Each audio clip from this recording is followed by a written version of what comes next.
2 Chronicles 33. Manasseh was 12 years old when he began to reign. He reigned 55 years in Jerusalem. He did what was evil in the sight of the Lord, according to the abominable practices of the nations whom the Lord drove out before the people of Israel. For he rebuilt the high places that his father Hezekiah had pulled down, and erected altars to the Baals, made sacred poles, worshipped all the host of heaven, and served them. He built altars in the house of the Lord, of which the Lord had said, "In Jerusalem shall my name be forever." He built altars for all the host of heaven in the two courts of the house of the Lord. He made his son pass through fire in the valley of the son of Hinnom, practiced soothsaying and augury and sorcery, and dealt with mediums and with wizards. He did much evil in the sight of the Lord, provoking him to anger.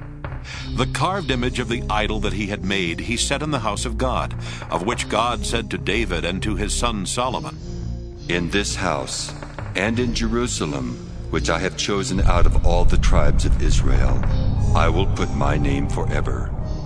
I will never again remove the feet of Israel from the land that I appointed for your ancestors, if only they will be careful to do all that I have commanded them, all the law, the statutes, and the ordinances given through Moses."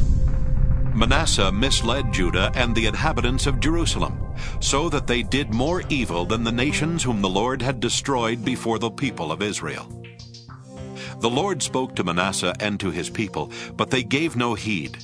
Therefore the Lord brought against them the commanders of the army of the king of Assyria, who took Manasseh captive in manacles, bound him with fetters, and brought him to Babylon.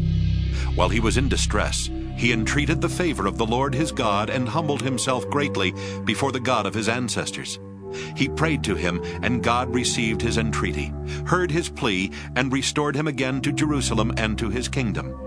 Then Manasseh knew that the Lord indeed was God.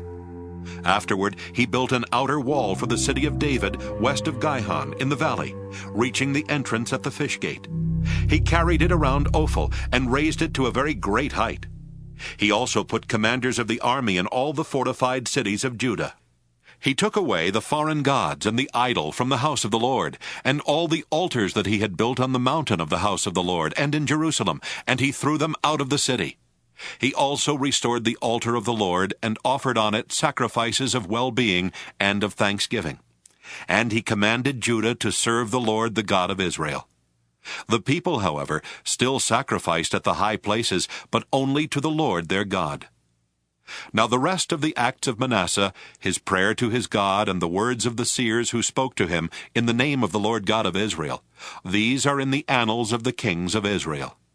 His prayer, and how God received his entreaty, all his sin and his faithlessness, the sites on which he built high places and set up the sacred poles and the images before he humbled himself, these are written in the records of the seers.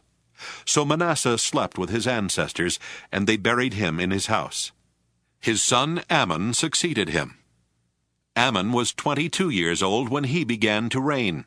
He reigned 2 years in Jerusalem. He did what was evil in the sight of the Lord, as his father Manasseh had done. Amon sacrificed to all the images that his father Manasseh had made, and served them. He did not humble himself before the Lord, as his father Manasseh had humbled himself, but this Amon incurred more and more guilt.